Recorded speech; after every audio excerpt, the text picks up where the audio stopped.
What is up, everybody? Happy Friday to everybody out there.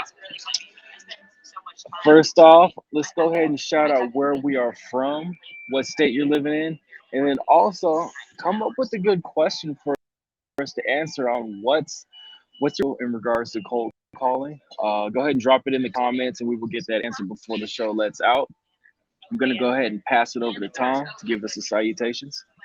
Yeah, we're just going to give everyone a few minutes here to sign in. I know a lot of people jump from meeting to meeting, so we're just going to small talk here for just a couple more minutes and let people slowly enter into the feed. And of course, I had to walk around and shut my doors, my windows, because of course it's 11 o'clock here. I'm in upstate New York, and this must be the most popular time to mow your lawn. So I had all sorts of weed whackers and lawnmowers making noises, so I had to go around across the whole house and shut my windows and doors. So we're really pumped for this live stream. This is something that we've had in the works for quite some time. Appreciate everyone that's joining us here today. So Joe and I have done a bunch of live streams over the course of the spring and the summer, and this topic was specifically chosen by you guys. We polled the audience, and this was easily the number one topic that was requested, and it was how to book more meetings with cold calling. So we really appreciate everyone that provided us with that feedback, and that's why we're here today. And it seems like it's a very in-demand topic, so that's why we tapped a couple rock stars here. We got Tyler Witt from Lead Forensics and Alex, and I still can't pronounce her last name. I just know it has a lot of letters in it. So she's a rock star, and she creates awesome content on LinkedIn and TikTok. So we're going to jump into this, and we have awesome, look how many people we got here and from all different parts of the world. We got Tyler, Texas, Georgia, States. Chattanooga, Tennessee, Southampton, United Kingdom. We got Utah, King of Prussia, Justin, Texas. Never heard of Justin, Texas. Salt Lake City, Utah, Bangalore, India. Shout out to Bangalore. Denver, Lexington, Kentucky, New Braunfels, Texas, Lahore, Pakistan. We got Gilbert, Arizona in the building. I am in sunny Peoria, Arizona, Tampa, Florida. Thanks for chiming in, everybody. I almost just spilled my coffee. One time I was on a meeting for work, spilled tea. I know that's a term, spilled tea. Spilled the tea all over my table, and I had to just keep running through my demo. All right, let's jump into it. Let me go over the format real quick. We're going to do a panel discussion here. I'm going to be the moderator. I'm going to jump in and be asking Joe, Tyler, and Alex all sorts of questions specifically related to cold calling, how to overcome your fears, how to book more meetings, essentially. And this will be a really good time because they have some really good intelligence here. We'll then flip it over. We'll do Q&A. So if you want to start dropping in comments into the comment area of the live stream feed, Tyler and Alex are on it. They're going to be monitoring those comments coming in, and we'll kind of shift from the panel discussion to a Q&A discussion. We have a few minutes where, if they're available, LoomCube is going to jump on the line. Shout out to LoomCube, who hooked us all up with these awesome video streaming lights. Really cool company. They're going to jump on and talk to us about their sales process. And then we have a couple things at the end. Definitely stay until the end, because we have a post-stream survey we're going to ask you to fill out for a chance to win a really neat Site Seeker swag box. And we'll have another few things to talk to you about at the very end. So what do you guys think? Should we just, let's go for it. Let's jump into it. Okay. So the Daily Sales is a really popular sales channel on LinkedIn. You guys are all in sales, so you probably follow that channel. They issued a survey this past week, and it was, what's the number one difficulty related to sales? And by far, over 50% said cold calling. Okay, and that's why we're here today, because you're looking for ways to overcome that fear. So, Alex, first question to you: why is cold calling so challenging? Why is it so challenging? Oh man. Well, in my opinion, I would say that the biggest challenge it's not got much to do with the cold call itself, but it's rather got to do with the mindset that people often have going into cold calling or a cold calling session. So The term that we often use among SDRs is call reluctance. So all of us feel really reluctant when it comes to picking up the phone and dialing. Obviously, we're reluctant because we're talking to for the most part it's a stranger. We're worried that it's going to be an awkward conversation, and we want things to go smoothly. And because it's a human conversation, a lot of things you can't predict how a conversation is going to go. So in my opinion, just being reluctant is a very common challenge. But I think one of the things that helped me get over it as a new SDR is remembering that even the most seasoned salespeople, so the most seasoned cold callers like we have here, Tyler and Joseph, I have no doubt have awkward calls on a regular basis. And it's just something that you can't you can't get over, even if you're extremely experienced. You just have to have the right mindset going in, and that is to treat it like a sport. Just get those reps in. Remember that you're going to have awkward calls no matter what, and just be open to that and be open to making those mistakes. So if it's hard, if it's so hard in a lot of SDRs, let's say most SDRs, if a lot of salespeople, if most salespeople don't want to do this, Joe, why do they have to do it? Cold calling is the most quickest way to get feedback. I used to always see this in the dating world where, Tell us more. So I always like to give the advice: go on a road trip as quick as you can with that girl or with that guy, because you'll learn the quickest if they're right for you or not. A road trip puts you through a whole bunch of adversity, and you learn the most the fastest. Same with the cold call. It allows you to get on the phone with somebody, give them your pitch, and then see if they're interested or not. And then you can tune it from there. But the emails, the direct messages, it doesn't get across as quick enough, and you don't get that instant feedback. So that's why picking up the phone, hopping on the phone with somebody, hearing their voice intonations, that is the most efficient way to get feedback, and then you can move forward with that data.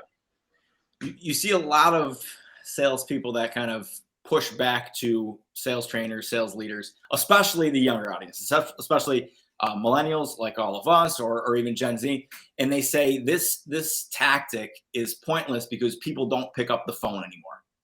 Tyler, you buy that? Yeah, I buy that people don't pick up the phone, but from the wrong angle you're talking about. Meaning, like, yes, salespeople aren't picking up the phone near as often. I honestly, like, my experience has been, especially in this, remote working environment, post COVID, all that, people want human contact.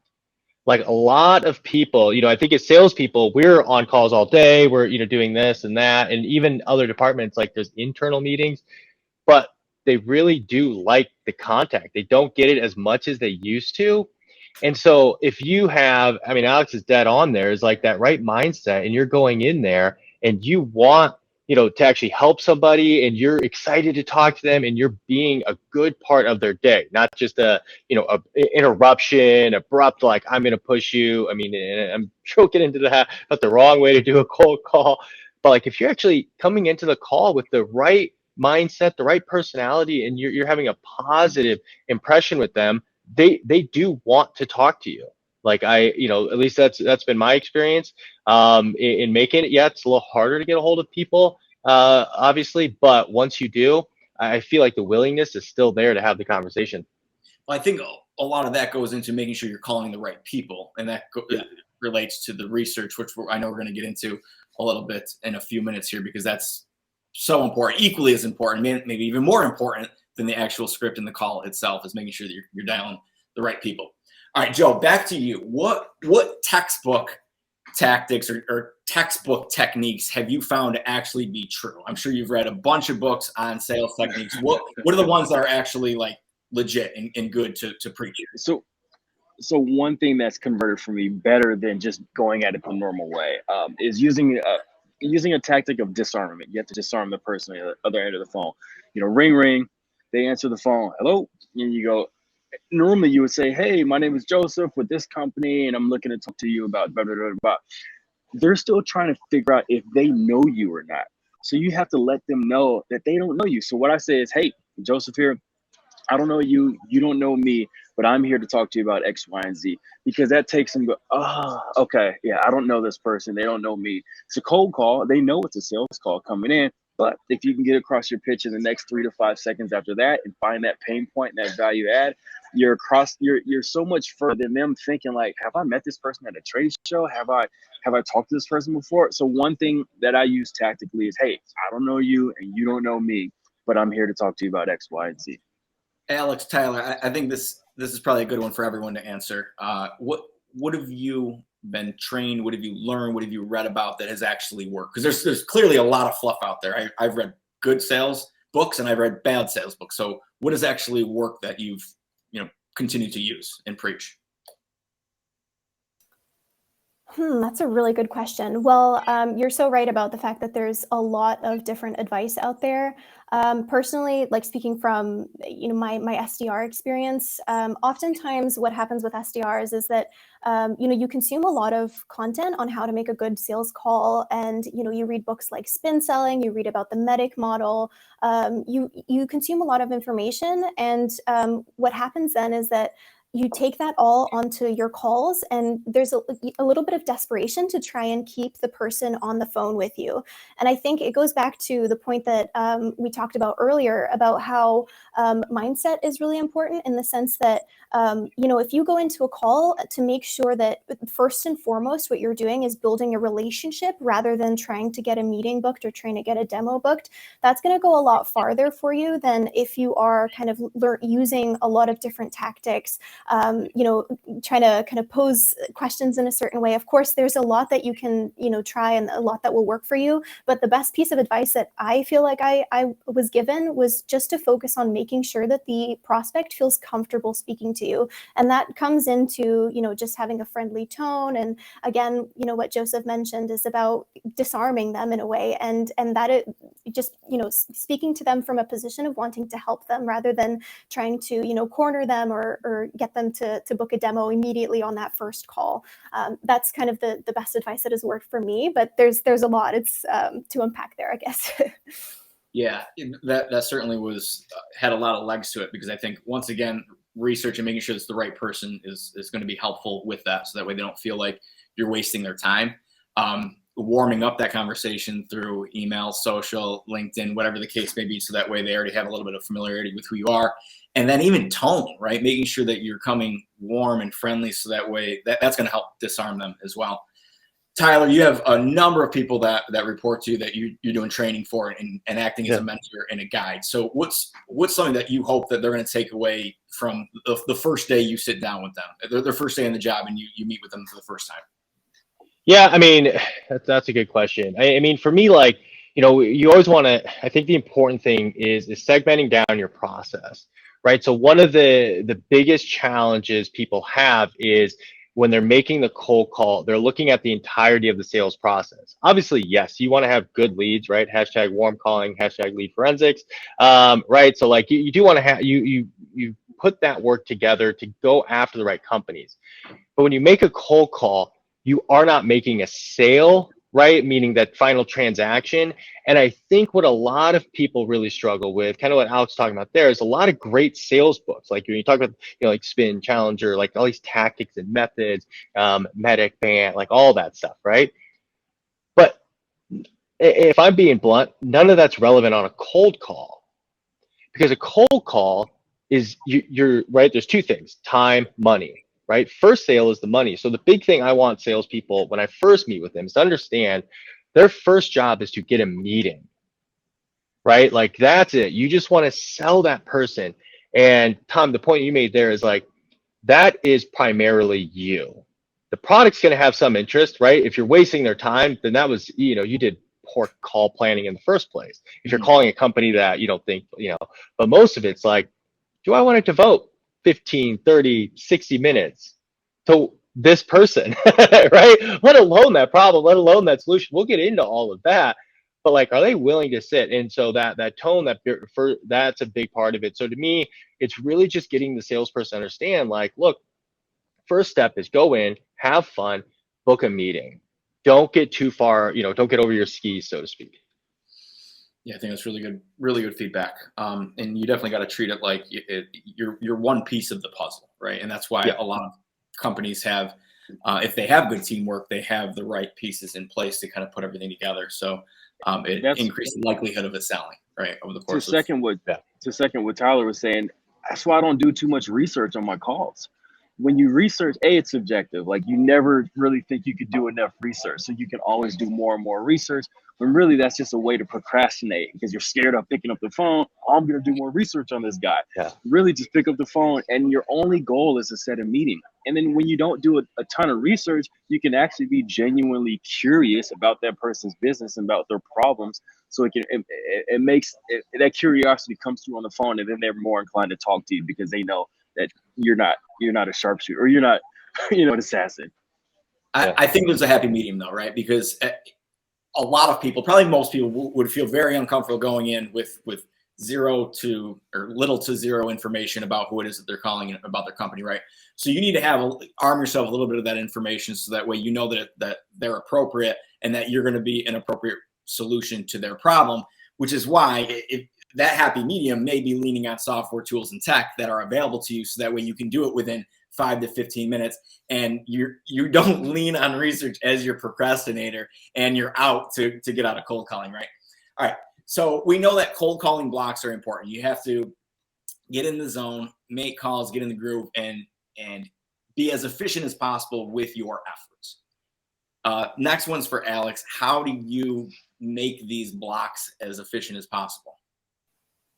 Of course. So in terms of like preventing cold call blocks or distractions, so to speak, for me, what works really well is making sure that before I have like a scheduled cold calling power hour, I go through a checklist of removing any sort of possible distractions, such as, putting my phone on do not disturb, closing all my tabs, muting your Slack channel. And if you have like a phone booth in your office, like go there, maybe even put up a sign saying like do not disturb, if depending on how your colleagues treat you. My favorite kind of tip is to get an accountability buddy. So that is something that me and my fellow SDRs did a lot back at SAS Leads when I was training. So we would schedule a cold calling power hour, just like put it on our Google calendars. If you're working remotely, what's works great is getting a Zoom call on and making sure that your camera is on, so that your fellow like salesperson, SDR, account executive can see what you're doing. If you want to take it a step further, you can also share your screen as well, so that you know that the other person is just doing cold calling, no distractions.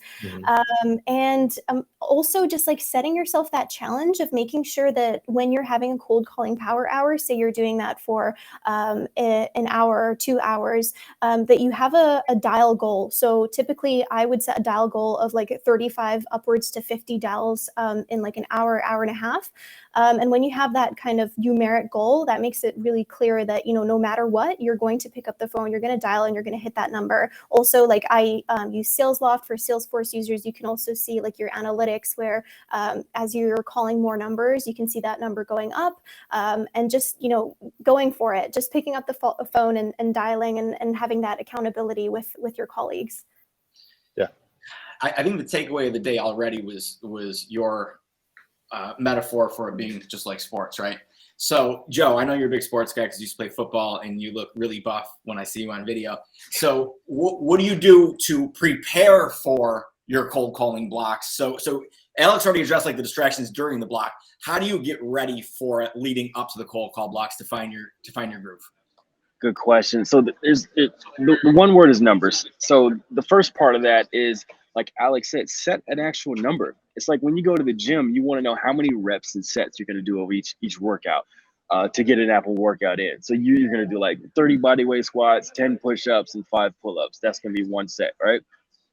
Same thing with cold calls. Set the 20, set the 30, set the 50 block, and you're going to do 50 in 2 hours. And you're not going to look up. You're not going to text in between. You're going to swipe Instagram in between that. You're going to do your 50 calls. And then also the second parts of the numbers game is write your goals down.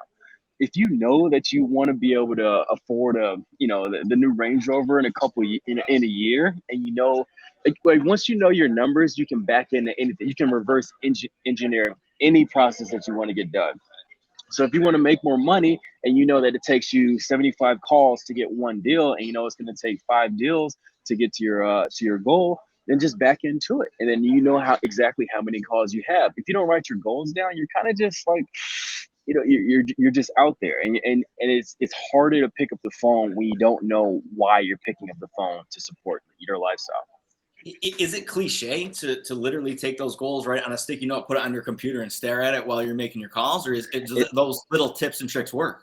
It's not. I mean, I would like to do it every day if you could. I mean, just to kind of remind yourself, like, even if you just cross it out and say, okay, I want to be able to, instead of a $1,100 apartment, I want to get a $1,700 a month apartment. Write that down, and then you'll know exactly, okay, how much more you need to make in order to get that. And you'll know how many more dials you need to make in order to get a sale, and how many sales it takes to get that. Yeah, putting it on your screen is great. Put it on your mirror, or just writing it down and closing the book and leaving it on your nightstand. But that practice of writing it down, keeping it top of mind, will keep you going forward. There's historically been a clash between marketing and sales, right? And I'm in the marketing world. I've been doing a little bit of selling the past year and a half or so, but I think part of that clash between marketing and sales is because they approach relationships a little bit differently, or at least marketing perceives that sales approach relationships a little differently. And I think this might be the reason why, right? Because as a salesperson, you are backing into that number, and you're finding a way to kind of piecemeal and build your benchmarks in order to get there. And marketing, I think, sometimes looks at it, because I've looked at it in this way, where it's like you're only about the numbers, you're not looking at the relationships authentically, and all these kind of pushback phrases. But I'm starting to understand why. It's because when you have this lofty goal and you have a very, very difficult task ahead of you with dialing and being rejected and all the things that come with sales, the only way to get there is to benchmark sub goals and objectives along the way to give you those small wins, and it'll eventually add up over the course of 12 months to that final finale of achieving what you're looking out to do. But it comes back to numbers, whether you like it or not. That's just, I think, the way that it is, right? All right, Tyler, we got to flip the script here. We got to get into how you're prepping for the call itself. Tell us what your research process looks like. Yeah, I mean, so first of all, I gotta say, Joe's is dead on, like, because Alex said it before. I do want to highlight this, is like, and then Jason in there made the comments about grit. It does, yes, 100%. Like, the only reason you go through this is because you have a goal in mind. If you don't have that goal in mind, if you have, right, grit is the perseverance, optimism over time for a long-term goal. If you don't have a long-term goal, if your goal is not to get, micromanaged because of my KPIs. My goal is simply to get the 80 dials, like, but without an outcome. Like, this is probably the worst job on earth, right? But the moment you actually, like, here's what I want, right? It doesn't matter what it is. It could be a car, it could be a vacation, could be something, you want to give back to your community, your church. It doesn't matter. Like, but once you have that goal, yes, write it down, put it in front of you, spend as much time as possible thinking, reworking, all of that. Because if you do not have that, I promise you, and that's if early on in my sales career you don't have that, and it's hard, guys. It's hard. It took me a decade to really shape my kind of goals.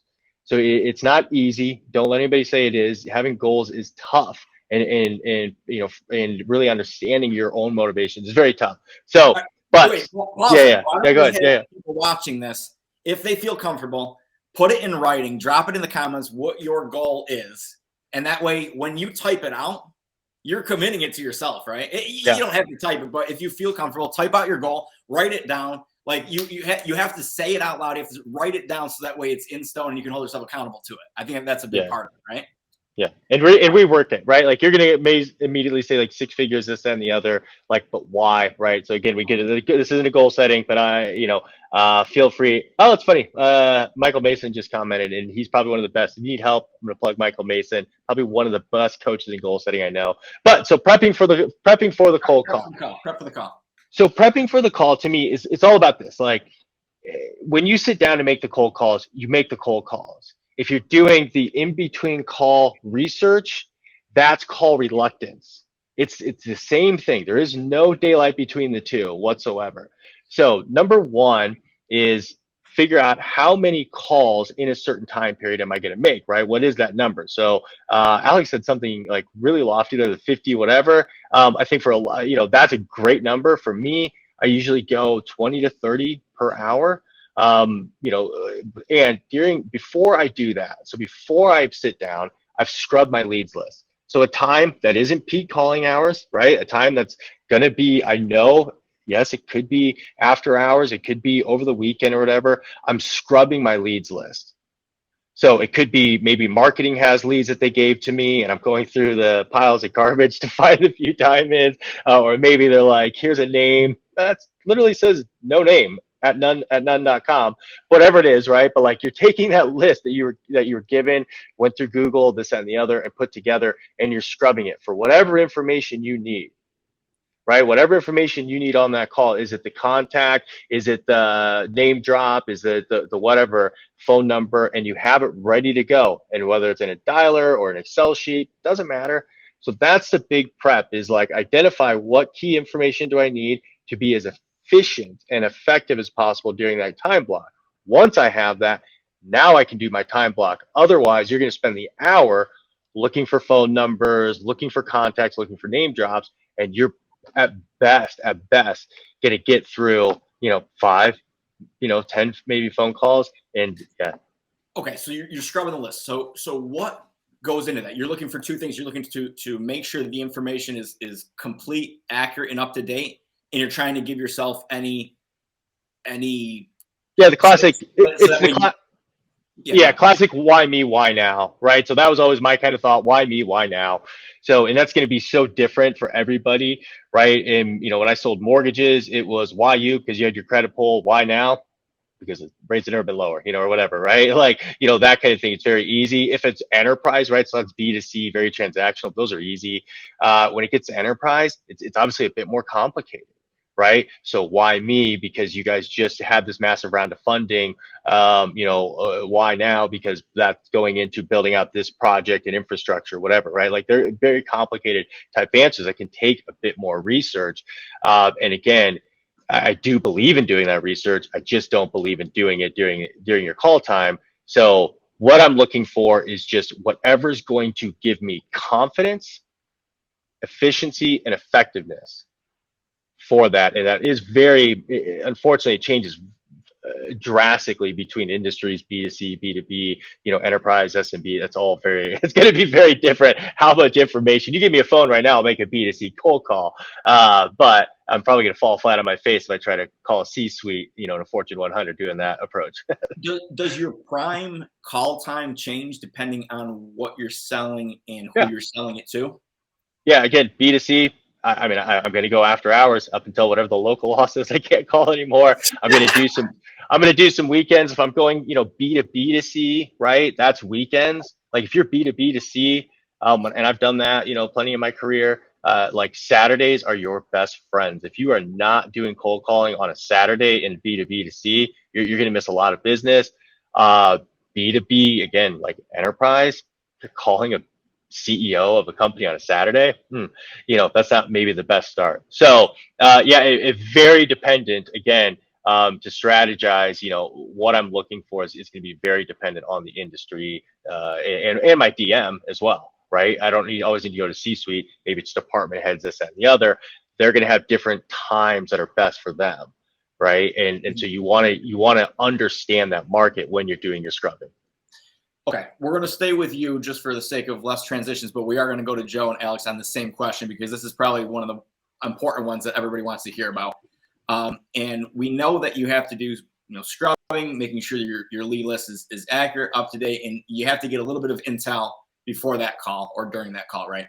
So the question is, what are your favorite tools to use to give you a leg up on this tactic here? Yeah, I mean, LinkedIn, is absolutely one of my best friends, especially in B2B. But like for me, even as a salesperson, I've got I usually will find a lead distributor within my industry. And there's so many out there. There are so many out there. And I'm going to give everybody probably one of the best tips I'll give you all day. Most of them will give you free leads. because they're trying to, it's the drug before the habit, right? So there's so many sources for free leads out there. And if you have the creativity, go on there. So that's a big one. I use LinkedIn a lot.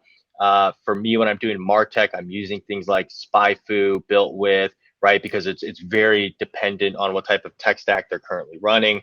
But like Seamless, Zoom, there's, you Discover, those are a bunch. So the key tools for me though, right, regardless of names, the key tools are going to be lead lists. I'm going to get leads lists. If my company's not doing it, I'll put down some money on it. I will, because the good leads are important, or I'll just shop a bunch of places to give me free leads. Number two is I'm going to have some sort of contact lookup, whether it's LinkedIn Premium, Cognizant, Zoom, Discover, Seamless, it doesn't matter, right? The list goes on and on and on. I am going to have some sort of contact, right? And then probably to me, honestly, the third is just I am going to have some sort of text that helps me organized. I'm a big, predictive dialing, that type of stuff. Those are very expensive for companies, but I can accomplish the same type of email, not to the sophistication, but I can do the same email cadencing through Microsoft free that I can through HubSpot. It's not going to be as integrated maybe with the sales scoring, but I can get that type of stuff done. So I want to have, some sort of tech that allows me to manage my sales cadence with those sales cold calls as well. Joe, favorite tools? Favorite tools for organization, just like Tyler was saying, HubSpot. That helps to get a mini sequence going. It helps to keep my stuff and keep my poop in a group, right? One way I find people who are, I guess, of like mind is associations. Most associations, they have a list of like who's in the associations, what their name is, what their number is, what company they work for. Yeah. That is a great place to start if you're low budget. I'm calling into the public works, sphere. It's not that much going on in that space. It's super niche down, but a lot of those people, a lot of the decision makers hang out in associations. So I've found that you find an association, a part of public works, you find the list and you start going from there. And then, last but not least, of course, Gmail, right? Use Gmail to keep track of all the emails. That is a great way to keep track of not only the threads, but then where you're at in the sale. Gmail has all these add-ons and these tools to help out with it. So HubSpot, Gmail, and then of course LinkedIn, and then the associations. Alex. Cool. Well, my answers are quite similar. So for my main sequencing tool, I use SalesLoft. I would say it's quite common here in the UK that a lot of like tech startups typically use SalesLoft or Salesforce, perhaps also in combination with HubSpot. So all my cadences are on SalesLoft. And then for all the kind of prospecting, I use a combination of Cognizant, LinkedIn Sales Navigator, and LeadIQ. So LeadIQ typically works really well for like filling in emails, some mobile numbers. What else? So there's also sometimes if I am really struggling to get somebody's email, I will use a free website called hunter.io.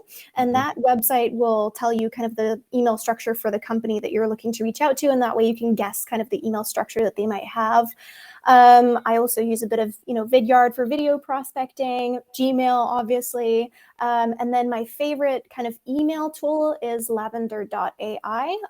It's a great kind of AI, artificial intelligence tool that analyzes a ton of emails and works really well with Gmail. So yeah, I think that's my full tech stack.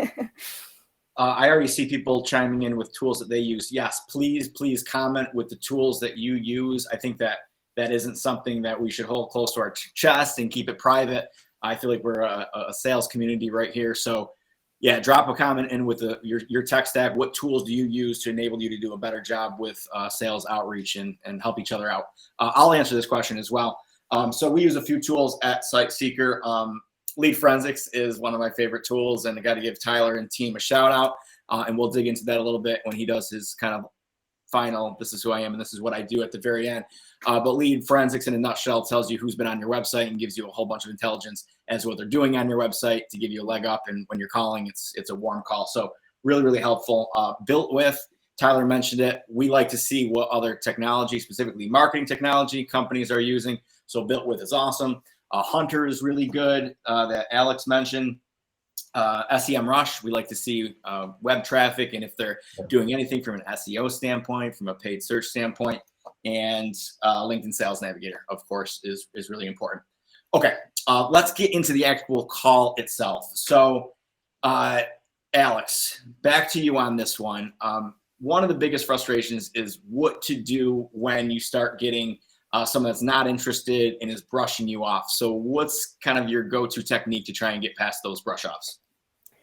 Of course. Well, I mean, they're very common and they're always difficult when they come up. But there are definitely certain ways that you can prepare. So the way that I was taught was when it comes to handling objections, it's important to differentiate between a fob off and a concern. So a fob off is the prospect's attempt to get you off of the phone as quickly as possible. So that can be like, I'm in a meeting, can you call me back later? Or they'll say like, can you send me an email?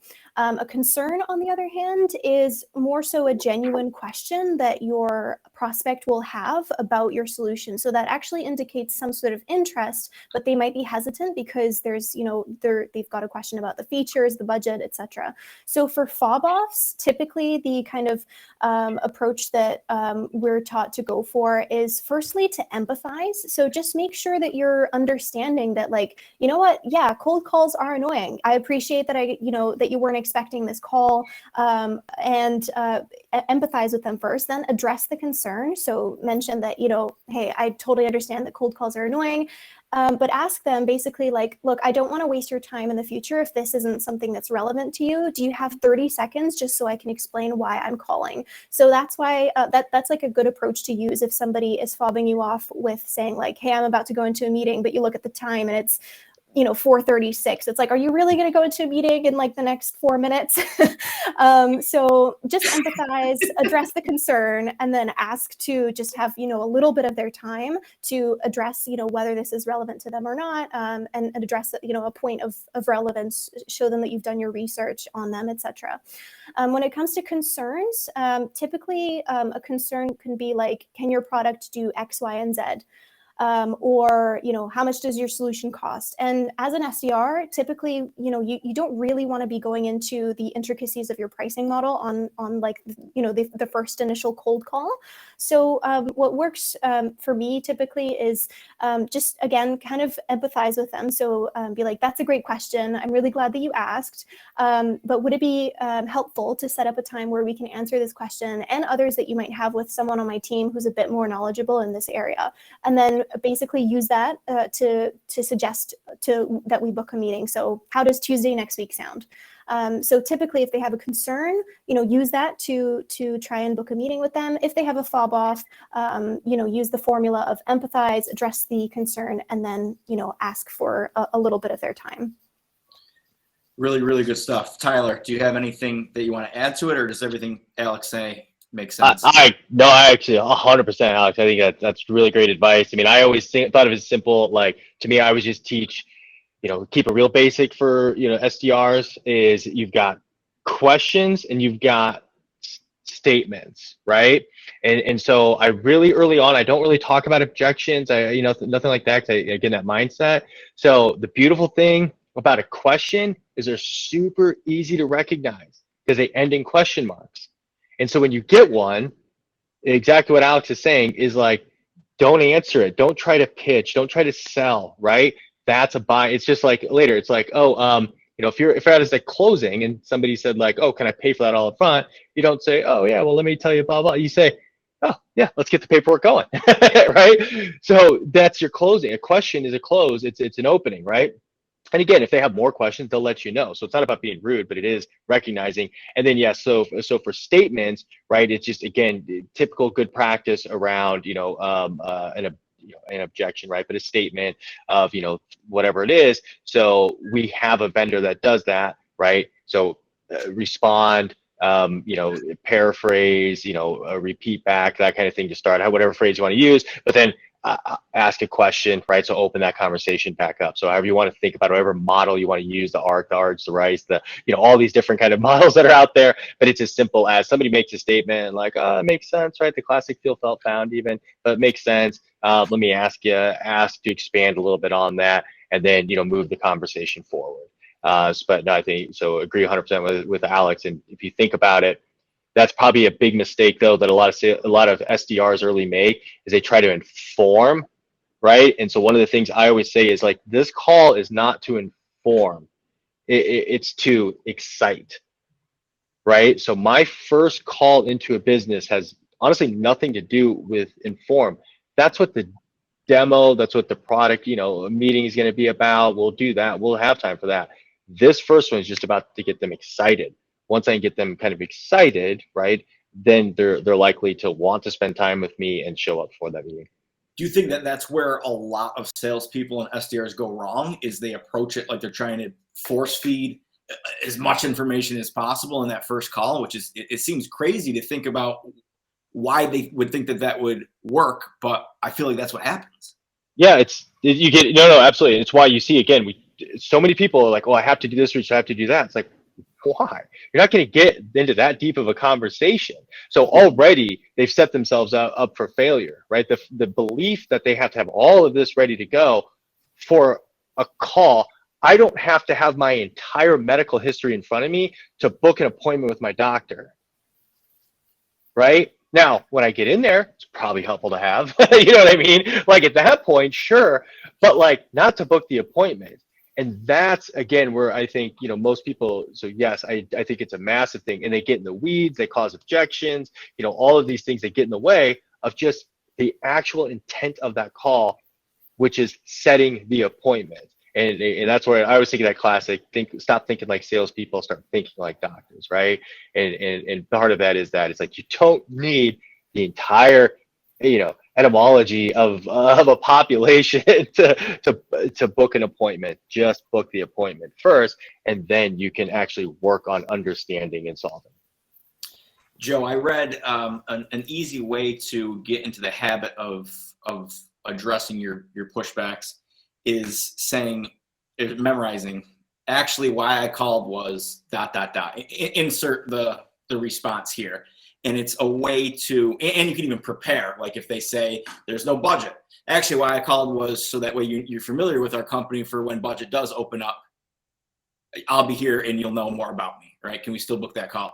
The timing's not right. Actually, why I called was just to put on your radar. Let's book the meeting for 3 months from now. Is that a good technique?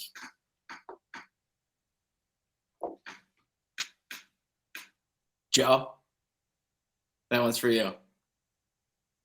I think you're on mute. We're going to have to go to Alex. wait, there he is. I was freezing up there. Yeah.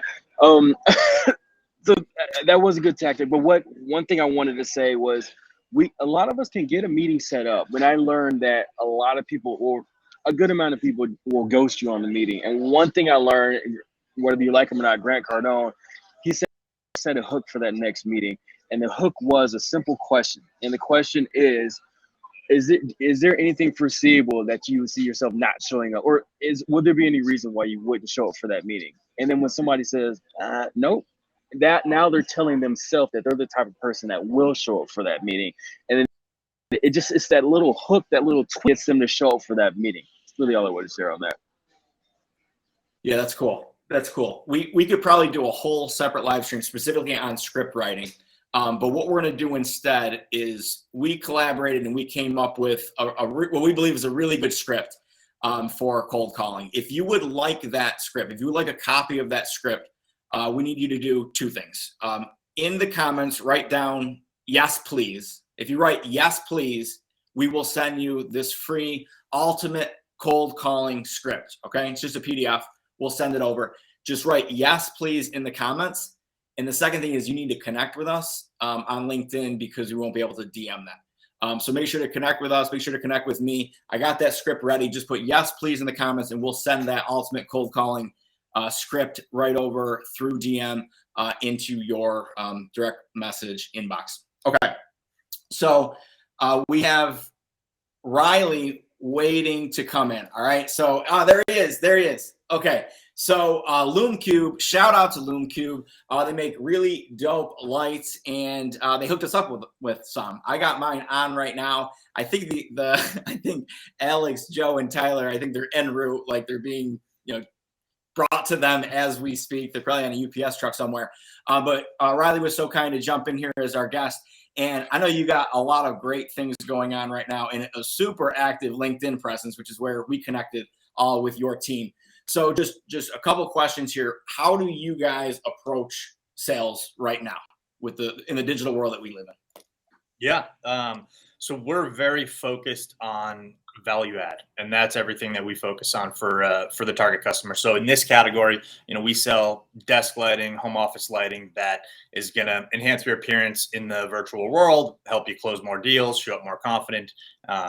We always use that tagline, like you wouldn't show up to a sales meeting in sweatpants, so why show up in the virtual call, looking all shadowy and dark. So that's kind of our pitch, but really our whole focus on cold calling. We use LinkedIn as a lead gen source big time. And we've kind of found that the decision maker in our category is usually, it might be somebody in charge of technology. A lot of times it's the HR person who's in charge of kind of outfitting and making sure that the employees are decked out. So we've kind of back engineered, we know that at no point are we really talking to the top dog, the CEO, the president. It's usually somebody who does either report into them. So we kind of use the mindset of what would make this HR director look good to their boss or look good to their employees. Like, what is their core goal? And then we usually start with that as the hook and kind of try to get a hold of them, whether it's a LinkedIn message, cold calling, and, hey, we've got a few ideas that might help your employees close more deals, or might increase the engagement or productivity of your staff members. Would you have some time for me to share some of those ideas? And that's always it makes it a little less that we found kind of a higher engagement rate, less of a pitch and more of just, hey, I've got some ideas. I've been seeing what you guys are doing. Would you be willing to hear those out? And less of a pitch and more me sharing the solution that we have in mind. And it's prior to we have a product that we think could help you, more just have some ideas. It's a bit of a softer in, and we've seen an increase in engagement rates and hopping on those meetings. And it's been working pretty well lately. Do you find most of your customer base are folks working from home buying direct for themselves, or are they the department heads that are buying it on behalf of their teams and buying bulk orders? I know which one is going to be more lucrative for you, but what do you find is most of your client base right now? Yeah, right now we are primarily a direct-to-consumer brand, so we're messaging the end customer, but that's been a pivot lately. We've really been building our sales team over the last 4 months, and now it's been more direct-to-business, direct-to-corporate. So talking to the CEOs, presidents, directors of HR, and a few large companies now in kind of the blue chip area, our goal is to be part of the onboarding kit for any new employee hire. So you hire somebody, they get a laptop, they get a webcam, they get a desk light in this virtual world. That is part of that kit that they get once they're on board. So that for us is kind of key. That not that it's a subscription base, but there's kind of future sales that we know if we can get in that kit. That's like an evergreen customer for us. Okay, it sounds like you guys are super active with social selling, because that's how your team got in touch with us. Mm-hmm. Where does cold calling fit into the mix, and how does your team approach cold calling? So we do a lot of corporate distribution. That's our focus now, is really aligning with, it is tough. The big challenge for us would be to knock on every door in America. So there's a lot of corporate distributors that are selling Logitech, selling those brands. So we're cold calling a lot of those companies and really just sharing. We are fortunate that we have a lot of strong PR for our brand that we can lean on. Call it credibility statements that we use. And say, hey, you might have seen us. We were Men's Health #3 pick at Home Office Essentials. We were Zoom's #1 recommendation in 2021's holiday gift guide. We think it might be interesting to you. And then what we are focused on, we are a hardware company, but one of the things that's been big for us is offering free product, similar to kind of the way we engage with you guys. Hey, we've got something, I'd love to ship it to you at no cost. So that has definitely been the approach on cold calling. That has gotten the best engagement. Who doesn't love free stuff? Mm-hmm. But from an infrastructure standpoint, we actually leverage LinkedIn's been our primary lead gen source. And then we do have some virtual assistants down in the Philippines that are doing some of that data scraping and basically building and teeing up these lead lists for our sales team. And then they're just going down, dialing for dollars. Awesome. Riley, really appreciate you jumping in here. Loomcube.com is their website. Go check out their stuff, and appreciate your team hooking us up with those free lights. So thanks for the time today. Have a great one. Let's bring this to a close. We have a few minutes here. Let's change it over to Q&A. So if you got any great questions that you want to ask us live here on the stream, we have a few minutes here. Pop them into the comment section of the stream, and we'll do our best to answer them live here. So go ahead and make those comments. And I'll say one more time, if you do want a copy of that free Ultimate Cold Calling script, it's just a PDF. We brainstorm, we put our heads together, we put our experiences together, and we built that very short, very succinct, but what we believe is a very good script.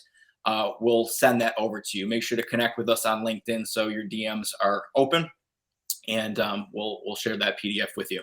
So we already have some. I got some questions I can answer already. That were asked previously, right? So okay. yeah. Somebody asked about a gatekeeper, or the bulldog at the front gate.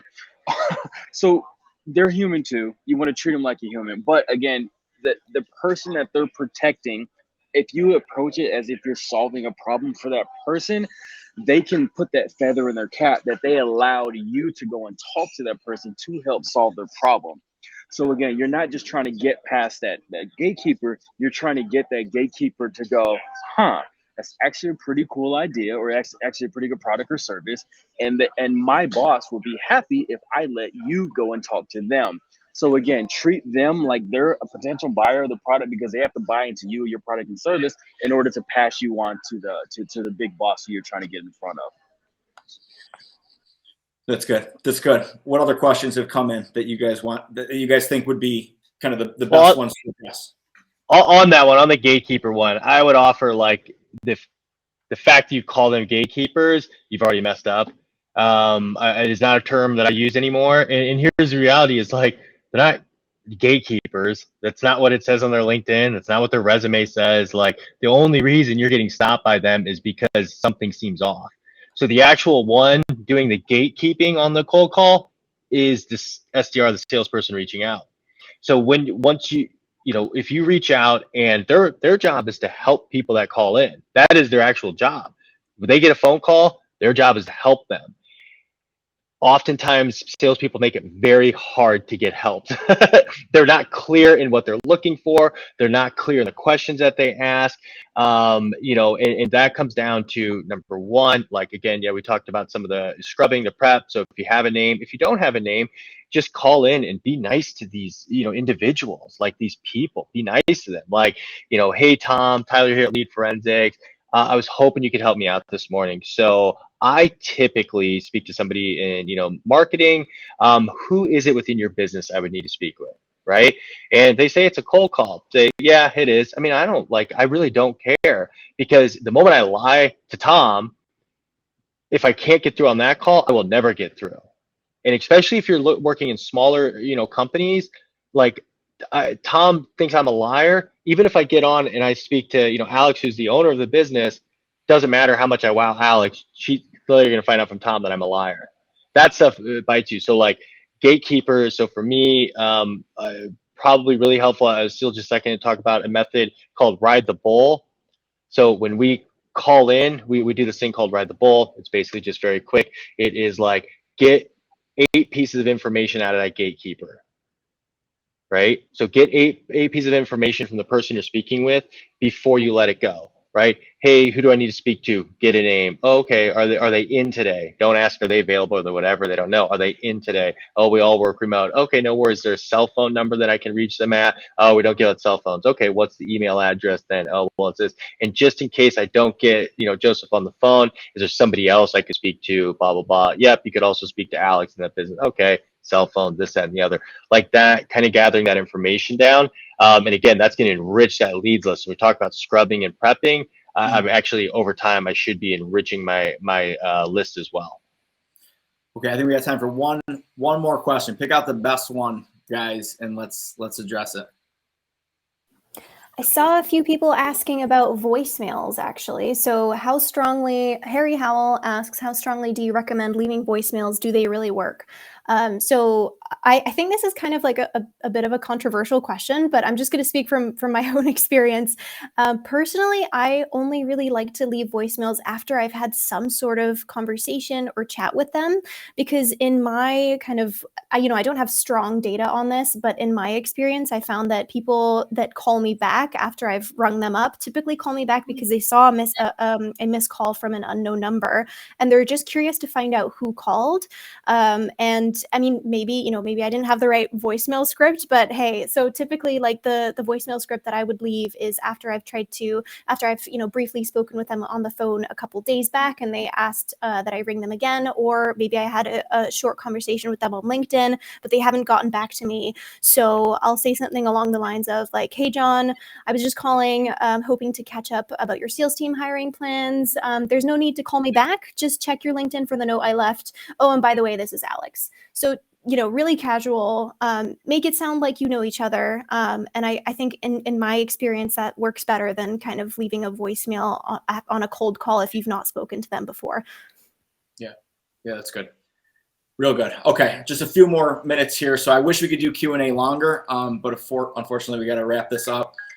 You guys have already been so kind enough to give us almost a full hour of your day, which we really, really appreciate. So let's do a quick round robin here, just kind of a final, your most important takeaway and kind of a one sentence bio of who you are and what you do. So let's start with Tyler. Yeah, I mean, my biggest takeaway is always this when it comes to cold calling.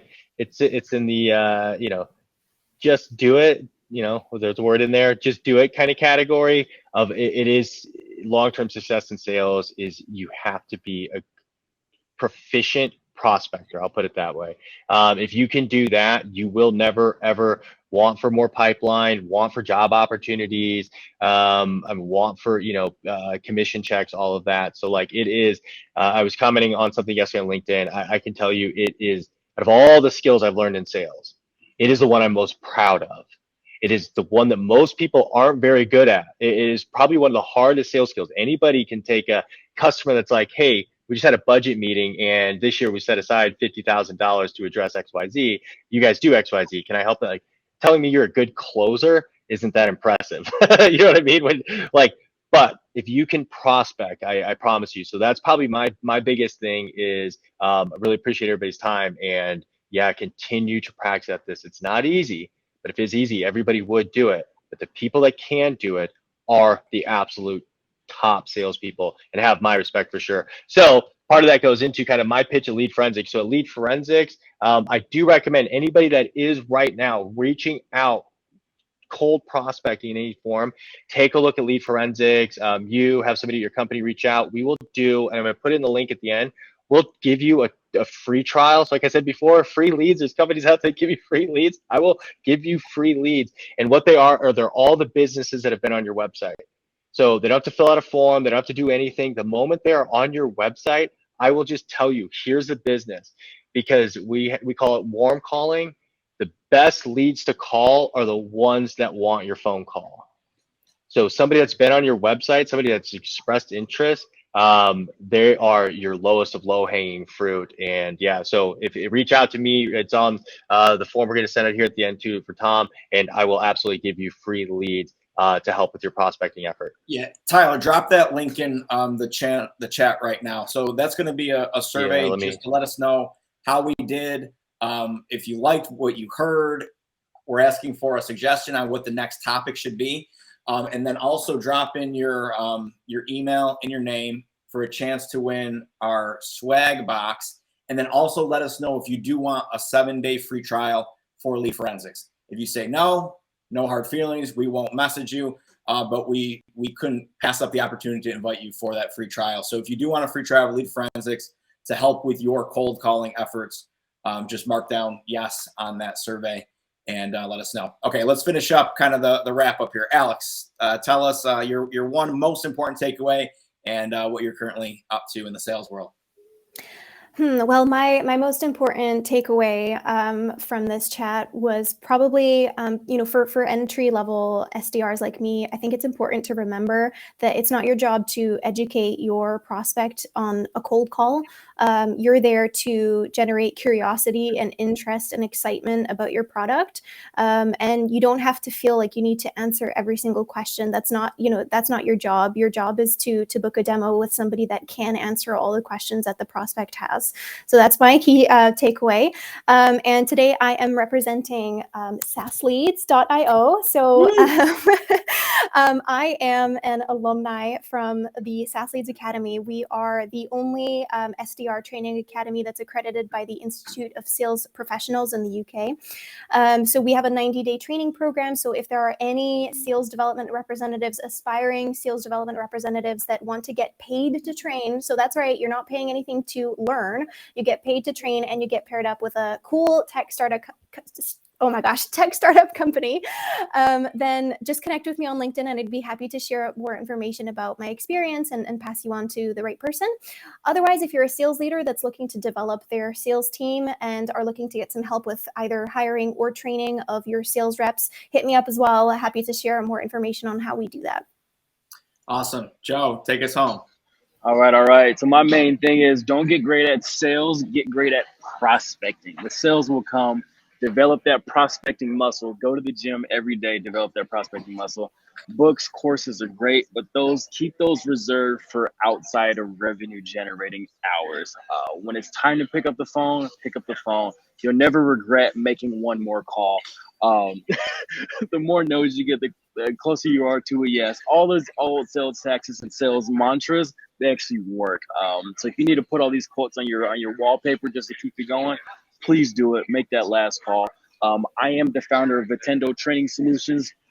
I call on public works departments and heavy equipment companies. So if you know anybody in that space and they're looking to develop their workforce in a more efficient way, I'm your guy. Other than that, thanks for tuning in. I mean, it's been great hanging out with Tyler, Tom, and Alex. Looking forward to talking to you guys again. Yeah. And I'm Tom Armitage. I work at SiteSeeker. We're a digital marketing agency. And my big passionate thing is really enabling sales, right? Using marketing to enable sales and making sure that those calls are not cold, but are instead warm. And we do that through inbound tactics like SEO, through content marketing, and through tools like lead forensics. So I'm going to update the description of the live stream to have that form. Please fill out that form. Give us feedback. We want to know what to do differently and better for the next live stream.